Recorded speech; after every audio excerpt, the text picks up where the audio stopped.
Hello and welcome to another episode of the GCSUNScast, the longest running Gold Coast Suns show on the interwebs. I'm your host Shane, and this show is brought to you by our Patreon sponsors Dale Snelling, Paul Vosti, Robbie Fiorini, Brodie Burgess, Kate Kelland, Tom Kim and Tim. If you like, you can support the show over at Patreon, just like our fellow Patreon sponsors. You can also support the show by heading over to YouTube, Facebook, Twitter, Spotify, wherever you like to get your podcasts from, and like, subscribe and review the show to help others find our little Gold Coast Suns community. Tonight's show is it's a mixed feelings, let's be honest. The Gold Coast Suns probably played their worst game of the season, and arguably the worst game in a few years. And tonight, to help me break it down, Sean Tobin from the Heat Room podcast, Exclusive Insight and many other projects. Welcome to the show. Thank you so much for having me, Shane. I appreciate it. It's good to be here, mate. I know you reached out over the weekend and asked if we had some time on Tuesday night to do this. So we are recording this on a Tuesday night, of course, but pleasure to be on.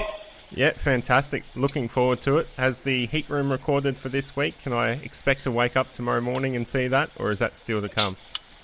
So you did shoot me a message and ask me when the next episode of the Heat Room was going to drop. You would have obviously seen that over the last couple of weeks we have had our special guests on the show. Tuke Miller, of course, All Australian form, as well as Will Powell. There will be an episode that will drop this week. I just have to touch base with Tom to determine when I'm actually going to have some availability to do it, but there will be an episode coming this week, of course. Oh, great. I'm looking forward to that. The more Suns podcasts, the better. Something to dwell over and think about. How has your Exclusive Insight project been going? We know that you went into partnership with Gary Ablett Jr. on that one. Is that taken off? Yeah, certainly. So Exclusive Insight's always been the pillar and the brand of all the projects that we've worked underneath. So certainly, of course, as you mentioned, I was at the Gold Coast Suns till the end of 2017 and have since been in partnership with Gary Ablett Jr., who of course is the favourite son of the Gold Coast Suns. And look, it's been incredibly exciting with some of the projects that we've been doing at the moment. The one that's probably taken up most of my time is Ablett Wines, which is a promotional wine company that we've started to celebrate the success of athletes all around Australia. Of course, we've done a release with Gary Ablett Jr. We actually have one currently, which is the Ablett Family Edition, which is actually paying homage to Gary Ablett Jr. and Gary Ablett Sr. And it comes just weeks after we did a Premiership captain Shiraz with Richmond triple Premiership superstar Trent Cotchin. So it's been a very busy couple of months, but certainly very exciting as well. Yeah, I've seen the Ablett Wines promotions come up before. Was that your idea or was that Gary's? Who's the wine aficionado that came up with that? Well, it's obviously got Gary's namesake on it, so I should probably give him the credit, of course. But no, look, with all the great ideas, if they're great ideas, Shane, I came up with them. If they're ones that are a little bit 50-50, I always blame Gary or, of course, Jazz, who is Gary's other business partner, who's based on the Gold Coast as well. But no, look, it was, of course, Gary was actually based up here on the Gold Coast last year during the Hubs, and we had the opportunity to obviously spend a lot more time together, which was fantastic for me. But this was just one of the many concepts that we were floating around last year. We came up with the concept. We're working with an unbelievable wine and vineyard group, the Austin Wines family in the Mirabel Valley.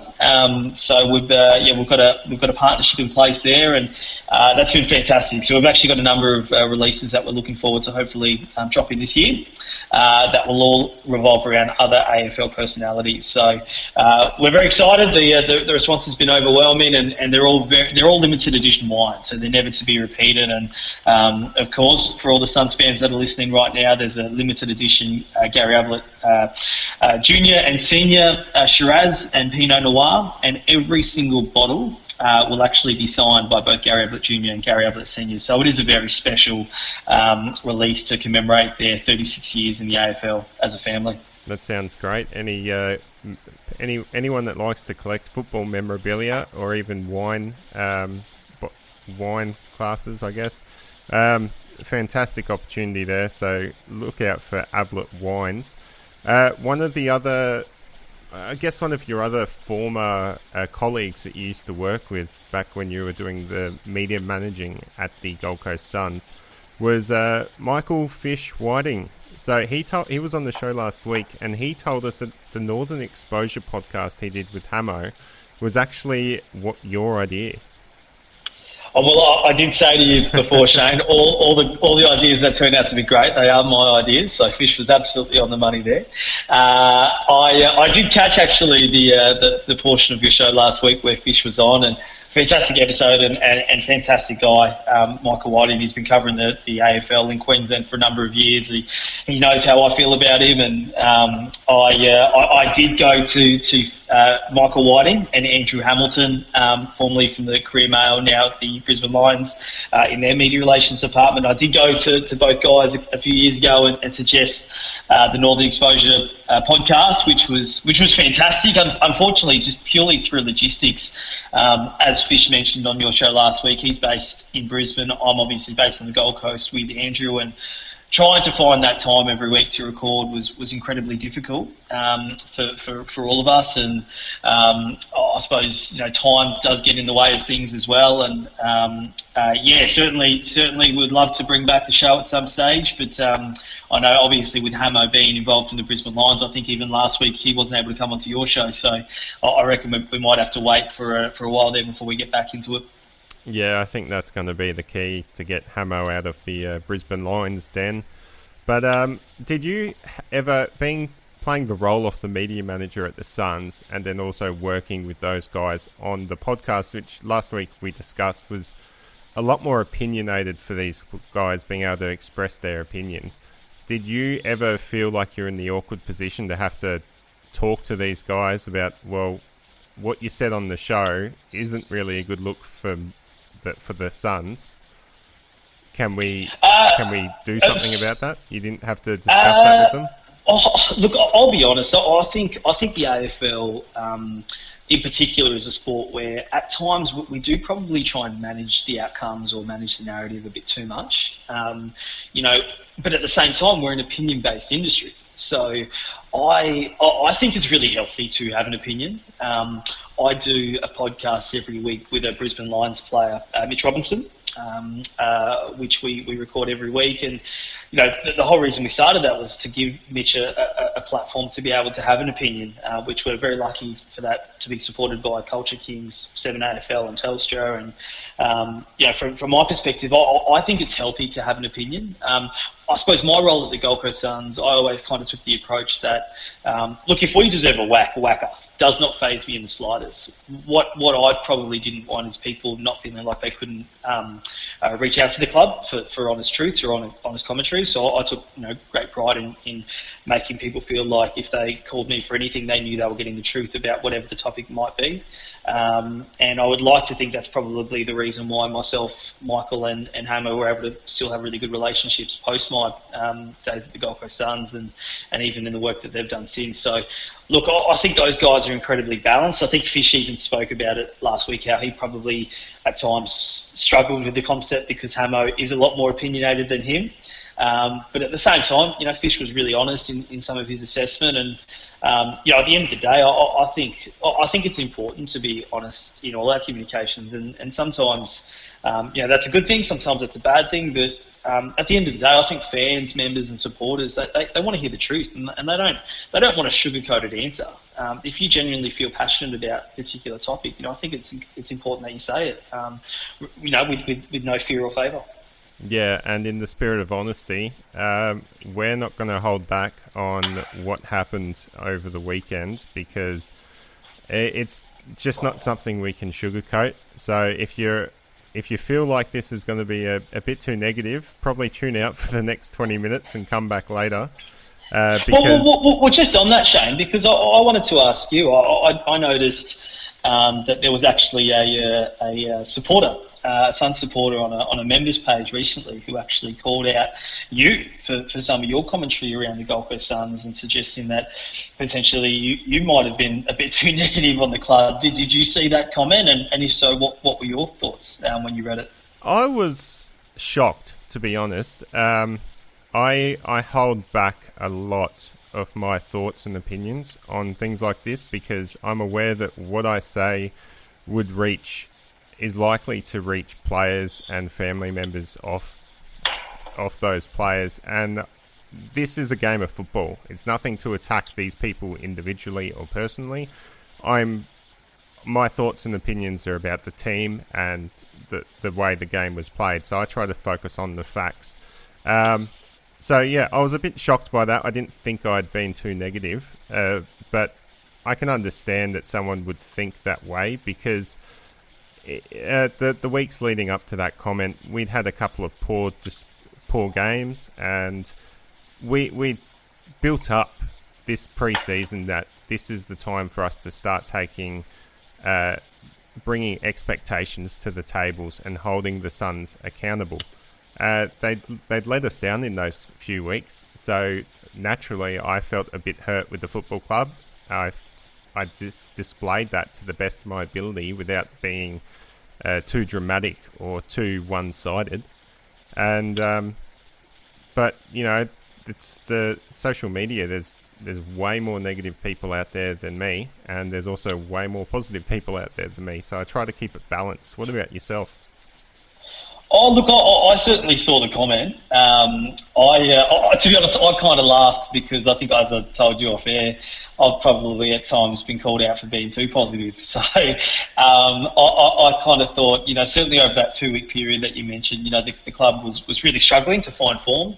But as I mentioned, I'm very lucky that a lot of people choose to listen into the Heat Room podcast or to listen to your show, of course, the Sunscast, to hear what we have to say. And at the end of the day, I suppose I'm not getting paid to be on here to talk about the Suns, with you, nor are you getting, I suppose, paid to be here. We're doing this because we love and support the club, and we want to try and grow the game. And I think it's super important that we do everything possible to be as fair and as honest for the club, members, supporters, and fans to understand exactly, because I think part of it too, Shane, is, and I'm sure you feel like this, you're a conduit to the fans and the players.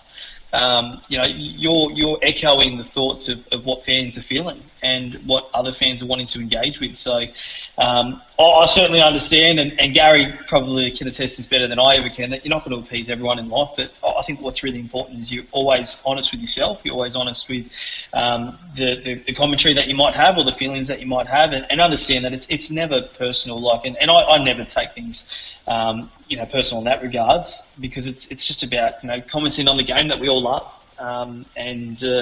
Certainly I did see the comment, but look, I also understand that at the time there were a lot of Suns fans, members and fans that were frustrated with that 2-week period.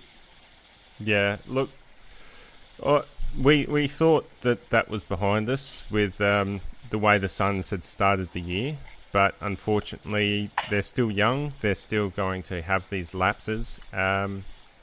All we can hope for is that they become fewer and fewer in between. Because as an 11-year Sun supporter now, I'm just feeling a bit worn out. So I can only imagine the players and the people at the club are feeling the same way. So Shane, you mentioned the word young there. Do you think the club would like to be called young at this point in time? At this point, no, the club doesn't want to be called young. I would, but 99% sure that's the club's opinion on that. Mind you, I haven't spoken to anyone at the club, but they're 11 years into the competition. What the message we were being sold before the Suns came into the competition is in stark contrast to the message we're still being sold right now. And I wouldn't think the club would want to be associated with still being young. And that comes to do with the fact we've had to do multiple resets or rebuilds, whatever you want to call it. And the club, has a young playing list. So, Well, yeah, let's jump straight into this. The Gold Coast Suns were beaten both Brisbane pretty convincingly. 73-point loss there, 51 to 124, with King the only multiple goal scorer with 2 goals. The only players that really stood up in this game, now you can argue with this, but the only players that really stood up was Swallow with 29 disposals and 4 tackles. And I would say Sam Flanders, the young son, I think he's played less than a dozen games. He had 34 pressure acts, 4 tackles, 1 goal and 16 disposals. I struggled to find another player on the field that was that aggressive and that demanding for the ball than Sam Flanders. Yeah, certainly. I mean, I wouldn't disagree with you there. And I certainly thought just on Swallow that, yeah, look, he certainly did all he could to sort of champion the group and try and spark a revival during the game. But look, 14 unanswered goals. That's just gonna destroy anyone. I mean, that was so hard to watch. I was obviously there, and I really felt for the supporters and the members, and again, seeing someone like Swallow just continue to give his all. I mean, it's it certainly is hard to watch at times. It is, and I'm one of the many members that were leaving at 3/4 time. So there, and I was plenty there. So you left before the final siren, Shane?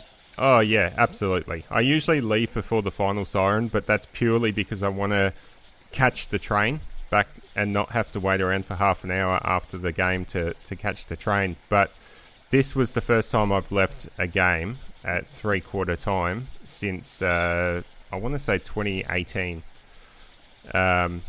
One of the floggings we got that year. But yeah, 14 unanswered goals. The players didn't look like they wanted to be out there. And as a fan, me and my mate, we decided we'd probably be better off looking for a nearby pub. So I caught the last quarter of the game later on that night on Foxtel. But yeah, it's not something I wanted to stick around for and watch. And to the fans that did stick around and watch it, all the hats off to you. You can put up with a lot more torture than I can. Yeah, wow. I mean, look, that's certainly a very very strong stance, Shane, to leave before the final siren. And look, I'm sure you weren't alone in that, Shane. I'm sure there were others that did the same thing, that just couldn't stomach what they were seeing before them. Yeah, the buses were filling up, so there was certainly a good chunk.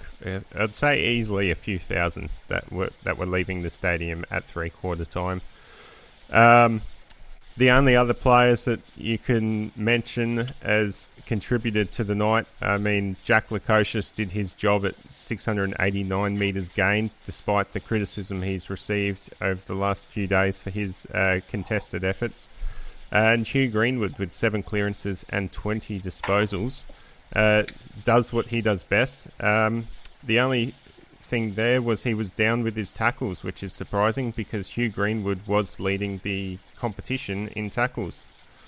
And I don't have the stats in front of me, but I don't think he got more than 4 because Sam Flanders was leading the club with tackles on 4 tackles. So after the game, Shane, Stuart Juice, his words said that he felt like they had lost a lot of the respect that they had been building over the past few weeks and lost respect of the competition and supporters. What did you feel when you heard that?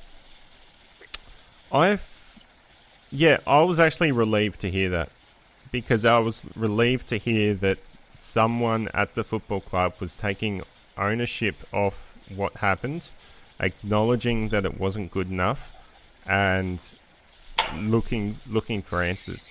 Now they haven't been able to give us answers yet. We'll be looking for the game against Geelong to see what answers they can give us. But it was just good as a fan that was upset with the response from the team that the hierarchy at the Suns had acknowledged where they'd gone wrong.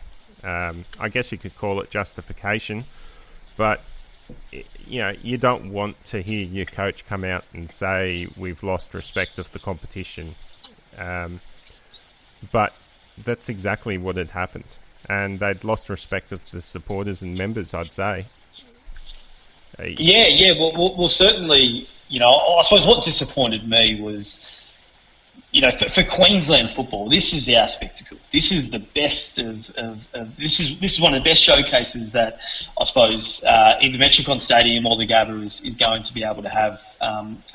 This year, it's a game that's penciled into the calendar. It means so much to Queensland football, and it certainly looked as though it just didn't mean enough for one team. And again, that's incredibly disappointing given the inroads that have been made, throughout the year, as Stuart, you alluded to, and how quickly that can go, with a performance like that. And again, that's probably what disappointed me the most. Is just, that is the Qclash is we've seen how respected the Battle of the Bridge is becoming in New South Wales, the showdown in South Australia, the Derby in Western Australia, and to see what David King called as the Qclash, I was really disappointed for footy in Queensland.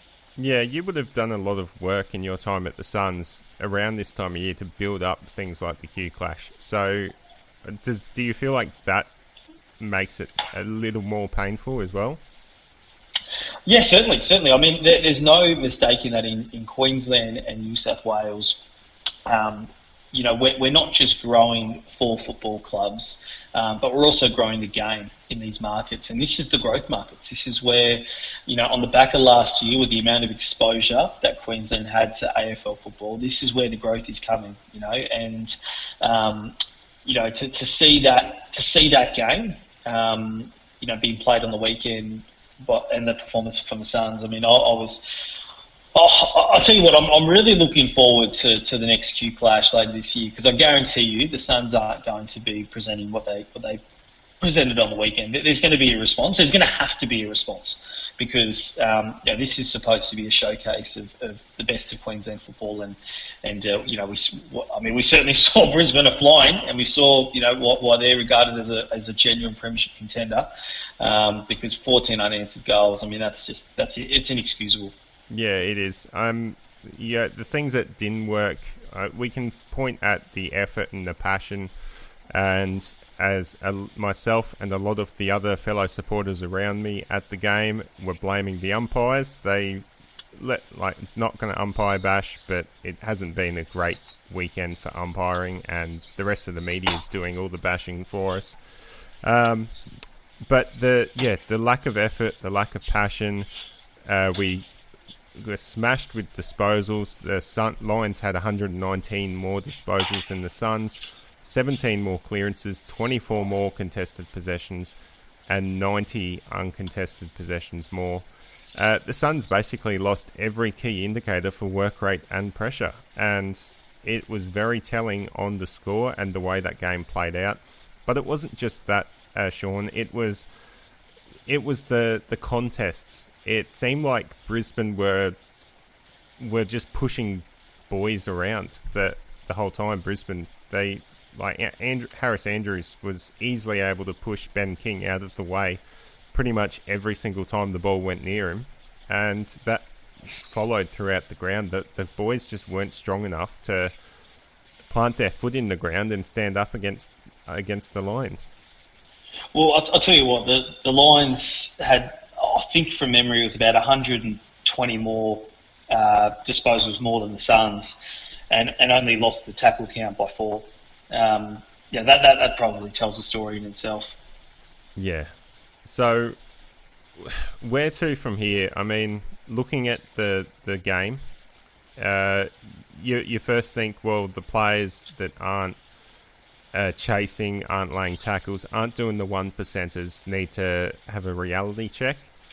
But I also think there's a gaping big hole that was exposed against Brisbane, and that is our lack of on-field leadership. Now, I know we've got our co-captain David Swallow still running around out there, but he strikes me as one of the less vocal captains you would have in an AFL competition. And losing a player like Jared Witts, who I think really picked up that slack and complemented David Swallow well, losing him and then losing our vice-captain in Tuke Miller, who again is a similar sort of leader on the field, I really feel like that was a big problem for the Suns, and why they weren't able to arrest that 14-goal slide that Brisbane had got. Yeah, certainly, as you mentioned, there's certainly a lack of leadership that was shown on the weekend. I mean, David Swallow, did everything he possibly could to really lead the troops. But as you touched on, Swallow is he leads by his actions rather than his words, and that's where Jared Witt certainly complements their co-captaincy arrangement. Tuke has certainly stepped up into that role as being a very vocal vice captain.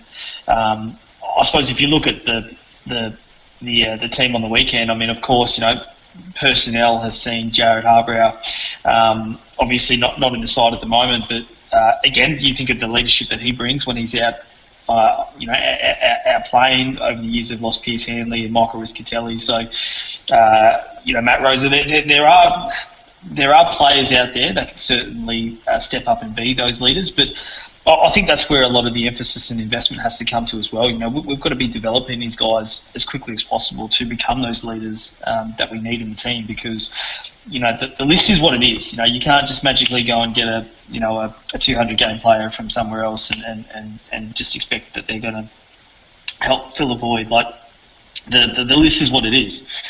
So we need players to step up and be leaders. And at the end of the day, you need 22 leaders out there.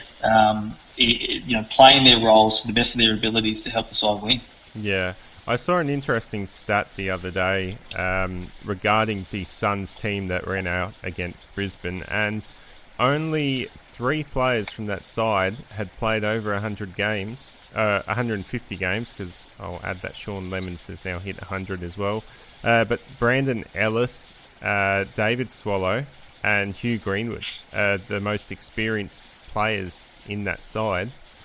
The rest of the team, I think the averages out to around 50 odd games for the rest of that side. So it just shows how young a side we still are. Now, we may have gotten ahead of ourselves in expecting more from the Suns this year, and that's been exposed with the injuries to key players like Witts and Sam Day, Matt Rouse, and add Jack Bowes to that list now. But but Shane, I don't agree with you on that, because I think you may have seen the Making the Mark Amazon Prime documentary, where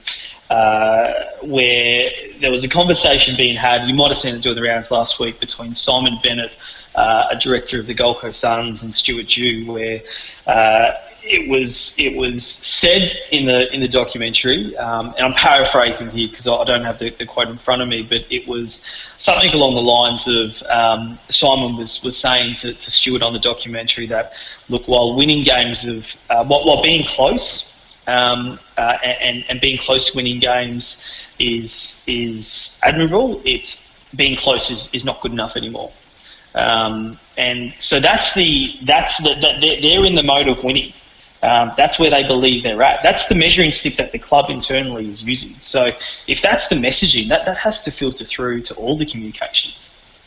Yeah, it does. I can't really think of any examples of it filtering down through the Suns media team though this year, and sort of, I guess the players when they've been interviewed, they've all spoken that they want to win. They expect themselves to win games this year, and they challenge themselves to play finals this year. And at this rate, it doesn't look like it's going to happen.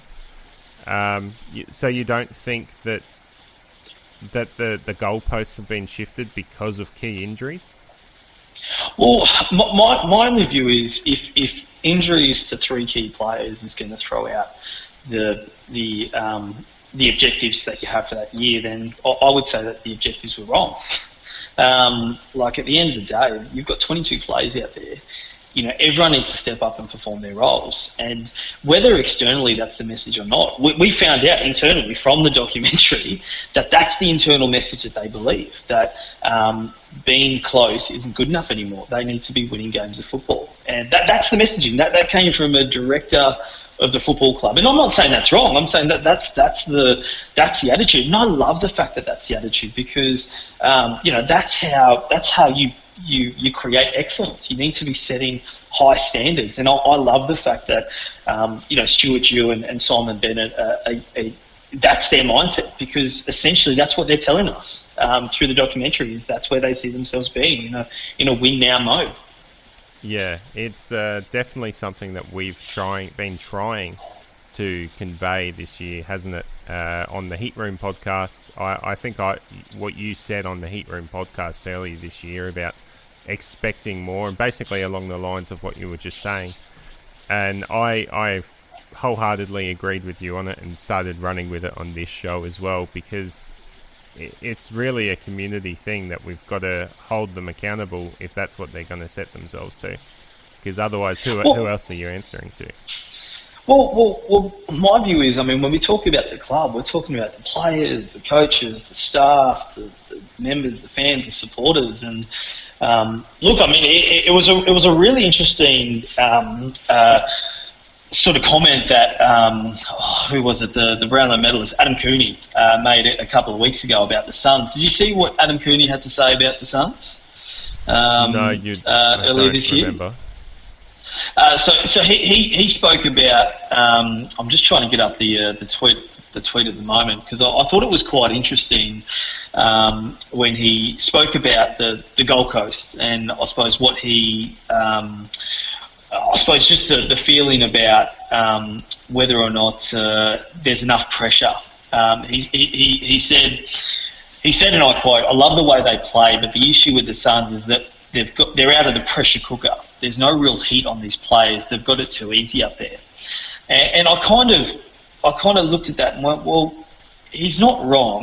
We've always said that the Suns, they're out of sight, out of mind. Brisbane are the same, in terms of that pressure that's built in other markets. You spoke about Adelaide before we came on the air, how brutal, some of the commentary can be. But, a lot of people believe pressure creates diamonds. And, I suppose without that pressure, maybe there's not the pressure to perform on a consistent basis. And I just thought it was an interesting take from Adam. No, it's a take that's... I pretty much agree with it. That's the way I guess if you look down... you could go down as simple as how you deal with relationships in everyday life and how you support people and everything. And I'm not the greatest at supporting someone, but I'm there to help them stand up by acknowledging what they've done wrong and where they can improve. And that's all it is, really. While some people try and turn around and say, oh, you've got to support the team, you've got to support them through thick and thin, that doesn't mean you can't criticise them and show them where they've gone wrong. Well, and this is where I probably... I really try and strike that balance as well as I possibly can. You mentioned a podcast episode that I did earlier this year where Tom and I spoke about the expectations for this year, and I suppose that's where I was coming at it from a point of view that I think we all, as members, fans, supporters, players and coaches and staff, need to embrace the standards that we want to set and be high performing. And it's all well and good to say, all the right things, but you need to live it. We need to hold each other accountable. If there are performances like we saw on the weekend that, we'll always get around the team and we'll always get around the club, but it is important that we're being honest with ourselves as well, because again, you've got to hold yourselves to a higher standard. And that's not just for the players, it's for everyone involved with the footy club and supporters. Yeah, it brings me back to something I witnessed during the game, which was the Lions captain, Dane Zorko. The way he was carrying on the field as a captain, just yelling at his own teammates to get into position, and I think one of his teammates had turned the ball over, and he was on them about what they did wrong. it was a very contrasting dynamic compared to what we saw from the Suns that night, where I didn't feel like there was enough talk, I guess is the football term for it. There wasn't enough talk on the field between the players compared to what was going on with Brisbane, and it really sort of shows that the Lions seem to be creating their own pressure cooker environment internally. At least that's what I gathered from it. Oh, mate, I catch up with Mitch Robinson every week, and I was actually talking to Hugh McCluggage last week with Mitch on our show, and you can really get a sense of the expectations that they hold each other to account. And that was led from David Noble, prior to his departure to the North Melbourne Footy Club. The standards that he and Greg Swan and the coach of the Brisbane Lions, the name escapes me at the time, Chris Fagan, set as well. They go at it, and you spoke about Zorko. I mean, I saw him having a conversation with Robbo last week, and they were just heated at each other for what was kind of what I looked like to me a pretty basic and simple error. But they just would not allow that to go unnoticed, and they both called each other out on it. And you can see why they perform, and they're such a cohesive unit, because they hold each other to such high standards. It's great to see. And I think when the Suns can start doing that, then we'll be able to start talking about them in the conversation of being premiership favourites or contending at least for a premiership. But absolutely. But look, what I've always been really consistent on, Shane, and I've been really consistent about this, is I do believe Stuart Dew is the right coach, and I think it's one of those rare times where the coach is always the first to be blamed in these situations. We've seen it, over the years. But I genuinely believe that Stuart is the right man to take the club forward, and I think there are changes elsewhere that need to be made. But I've always been really consistent that I feel like this is one of those rare occasions where it's not the coach's fault. I genuinely believe that support needs to come from elsewhere, and that Stuart is the right man to take the club forward. Can you elaborate on what department you think the changes should be coming from? Oh, look, I'll keep that. I'll keep that to myself for the time being. There may be a point in time this year where I'd be really comfortable, suggesting where I feel those changes can be made. But look, I've certainly been really consistent about where I feel, Stuart Dew is at with the footy club, and I've always believed that he deserves the opportunity to have at least 5 years in the role. I believe this is his 4th year at the footy club. I believe he's signed till the end of next year. So 5 years is a great period to be able to really assess him. But I do believe, and I've been really consistent, that I do believe he's the right man to take the club forward. Yeah, I'll back you in on that as well. I agree. I think Stuart Dew's the right man for the job, and we just need to get the right personnel around him and the right players in the side to do what needs to be done. And if we look for some positives for the Gold Coast Suns coming up this season, well, they just need to try and scrape through and weather the storm until after the bye, because in 4 weeks from now, the Suns will be able to welcome back Sam Day, Matt Rowell, Jack Bowes, and likely the inclusion of any mid-season draft selections we get in the June 2nd mid-season draft, and possibly we might start seeing the return of the prized first-round draft pick from last year, Elijah Hollands. Yeah, look, and they're all certainly, welcomed inclusions that you'd love to be able to push forward and not have to wait 4 weeks. But certainly there'll be some troops that will be arriving as part of the cavalry in the next few weeks, and certainly I think Sam Day, provides a lot of support to Ben King with the way that they bounce off each other. I think Jack Bowes is one of their most important players. Jack knows how I feel about him. I think he's just an absolute star, and really enjoy getting the chance to spend time with him and over the years, and certainly I think Hollands is going to be a really exciting player as well. Yeah, absolutely agree. So looking forward to that to come later on this season. And we've only got a few minutes before we finish the show, but I want to touch on the team of the first decade. This was announced by the club last week. and consists of a range of Suns players from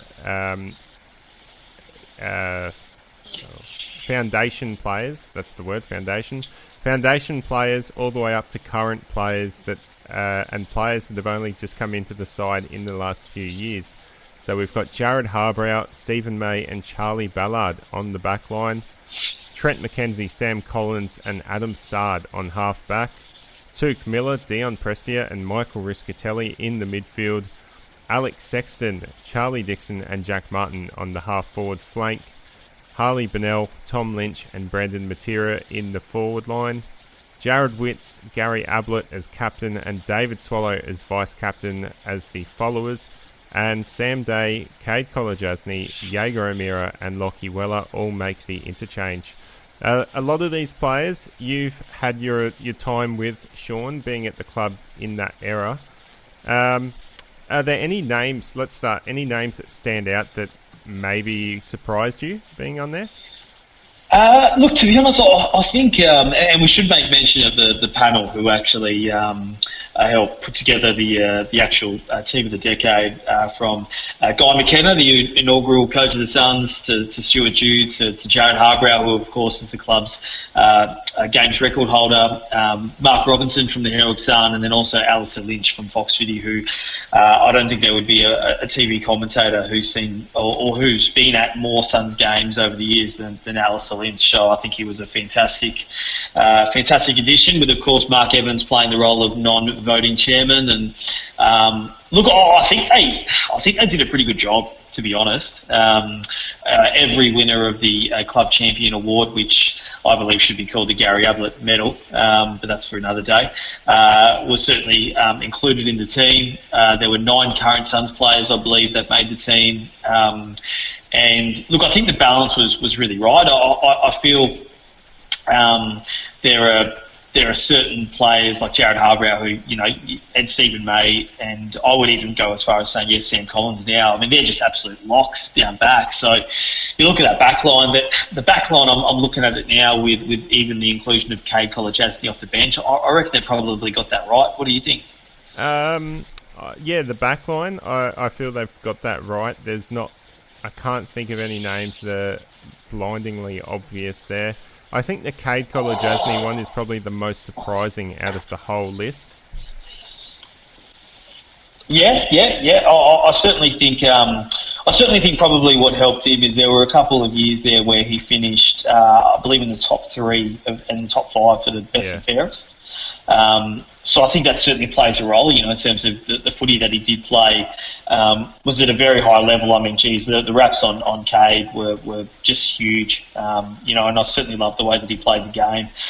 So I certainly think the consistency that he showed in his first couple of years was certainly up there before, injuries took a case. But look, I certainly think he's probably one of them. I thought Lockie Weller may have been lucky to be included, but I do believe the last couple of years he probably has sort of warranted a spot on the team. So, I mean, he was probably one of the ones that I looked at and I thought, could I see him potentially not being in the side? But I think when you do look at it, you probably have to throw Lockie Weller in. I mean, the only reason I say Lockie Weller is, do you have to reward someone like Nathan Bock who